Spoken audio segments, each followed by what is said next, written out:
Hello, મારું નામ છે મયુરસિંહ અને જામનગરમાં અનુભૂતિ ગ્રુપ આયોજિત આ આર્ટ એક્ઝિબિશન જે મારો ફર્સ્ટ એક્સપિરિયન્સ છે, જે બહુ સારું રહ્યું છે.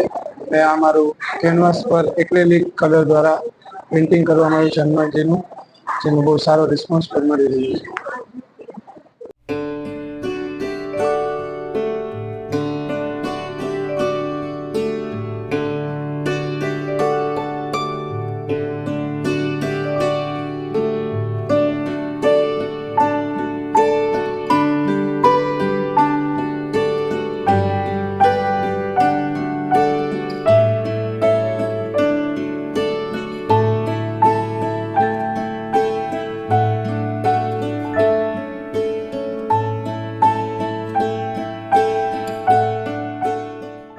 આ વિડિયો ગમ્યો હોય તો લાઇક કરજો, મિત્રોને શેર કરજો અને ચેનલને સબસ્ક્રાઇબ કરવાનું ભૂલશો નહીં.